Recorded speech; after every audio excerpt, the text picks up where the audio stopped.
Jordan Clarkson kukunin muli ng Los Angeles Lakers. Pero bago yan meron palang isang player ang Milwaukee Bucks na hindi alam ng karamihan.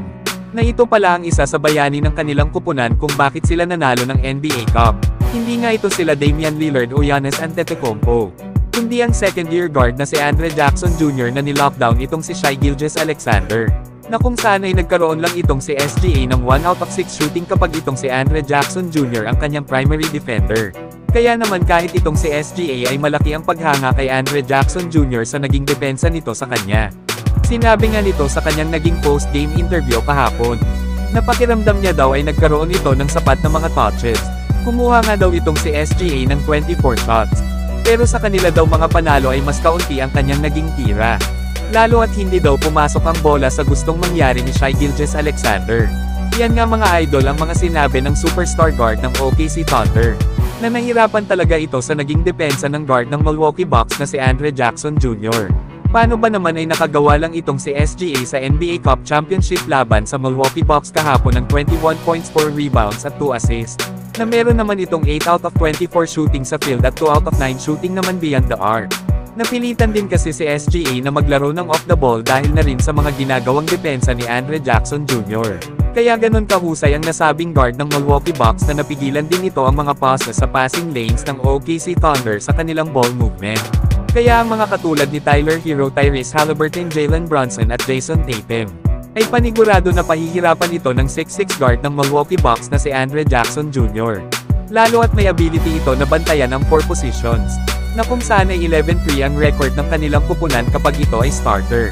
At 3-8 naman ang kanilang record kapag ito ay bilang isang bench player. Kaya ito na yung sagot sa problema ng Milwaukee Bucks sa kahinaan nila sa depensa sa perimeter simula nang umalis si Jrue Holiday sa kanilang kupunan. Pero kayo mga idol, ano ang masasabi nyo dito kay Andre Jackson Jr.? Samantalang ito talaga yung kailangan ngayon ng Los Angeles Lakers si Jordan Clarkson.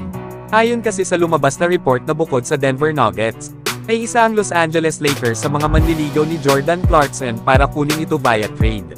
Tamang-tama kasi ito sa Lakers lalo at problema ng kanilang kupunan ng opensa sa kanilang second unit. Lalo at meron lang ang kanilang bench ngayong season na 24.5 points per game. Kaya magandang upgrade itong si Kabayan sa second unit ng Lakers kapag nagkataon. Alam naman natin na itong si Jordan Clarkson ay ang former 6th Man of the Year noong 2021. Na kung saan ay nag-a-average ito ngayong season ng 16 points, 4 rebounds, 3 assists at almost 1 steal per game. Bagamat hindi man ito kilala sa pagiging defensive player. Pero at least yung kanyang scoring ability ay malaking bagay na sa bench scoring ng Lakers. Lalo at meron pa naman itong ibang mga teammates na makakasama na mahusay sa depensa. Kaya maaari nilang mapunan ang kahinaan nitong si Jordan Clarkson. Sa ngayon ay meron pa itong 2 taon na natitira sa kanyang kontrata.